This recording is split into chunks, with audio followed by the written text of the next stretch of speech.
हम भगवान सत्यनारायण जी की कथा कर रहे हैं। भगवान सत्यनारायण जी के पास हम प्रणाम करेंगे, नमस्कार करेंगे कि हमारे जितने भी कार्य हैं ये सब निर्विघ्न सुख शांति से संपन्न हो।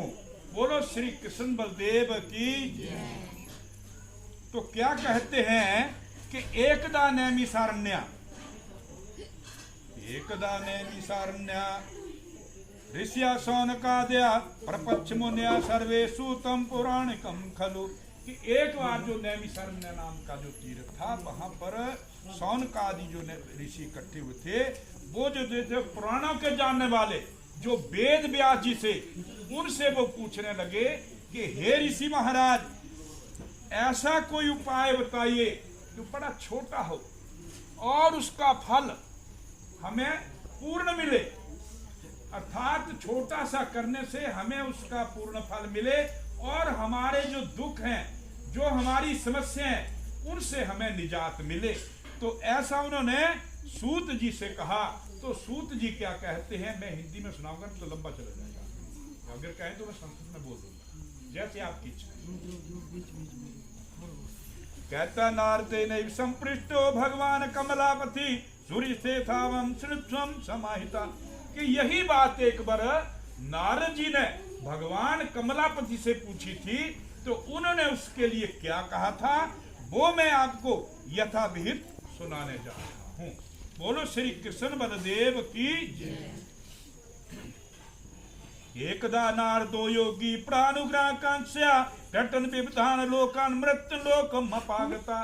कि एक बार नारद योगी थे, अनेक लोकों का भ्रमण करते हुए मृत्यु लोक में आए और वहां पर उन्होंने क्या देखा, ततो दृष्ट्वा जना सर्वान नाना क्लेश संनिप्तान नाना योनि संपन्नान दृश्यमानम स्वकर्म भी।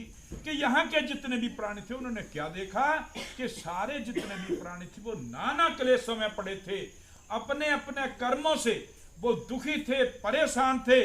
तो ऐसा जब उन्होंने देखा नारद जी ने, तो उनके मन में एक इच्छा पैदा हुई कि इन लोगों का दुख कैसे दूर होगा, कैसे इनके कार्य संपन्न होंगे, कैसे हर एक घर में खुशियां आएंगी। ऐसा मन में सोचकर वो विष्णु लोक को चले गए और वहां पर उन्होंने क्या देखा,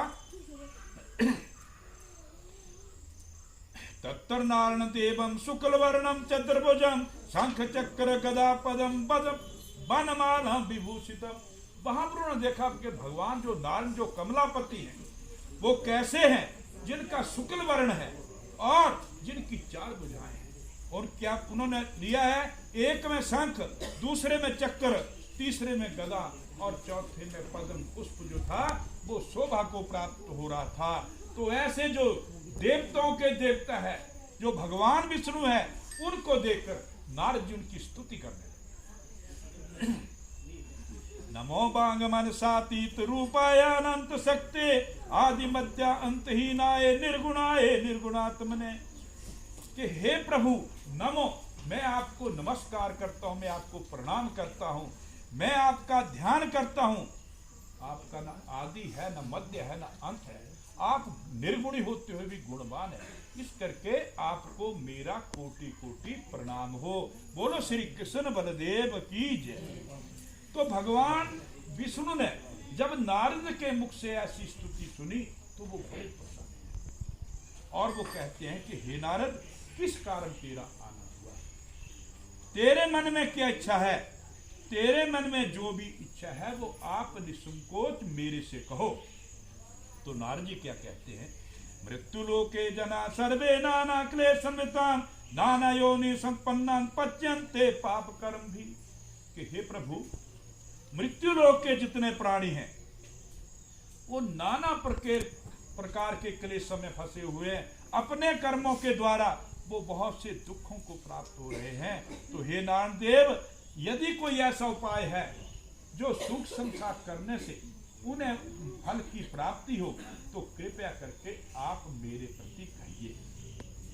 तो भगवान क्या कहते हैं, सत्यनारायणस्येवं व्रतं सम्यक् विधानता कृत्वा सत्यं सुखं भुक्त्वा प्रत्रं भोक्तुमवाप्यात्।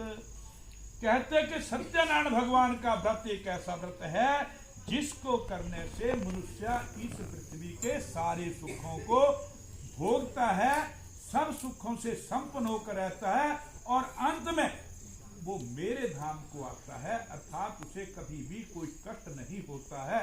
तो ऐसा भगवान सत्यनारायण का व्रत है। अब नारद जी क्या कहते हैं,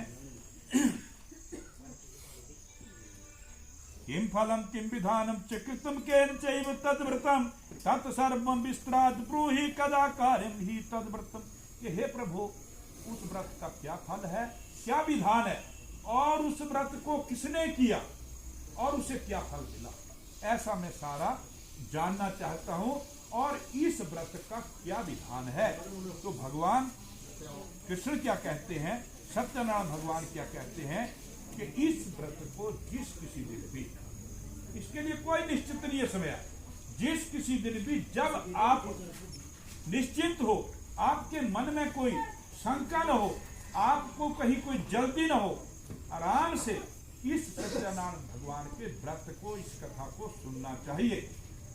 और कहते हैं क्या क्या करना चाहिए इसमें, कि यथाविहित जो भी इसमें प्रसाद, केले का फल इत्यादि सारा इकट्ठा करके भगवान को अर्पित करना चाहिए।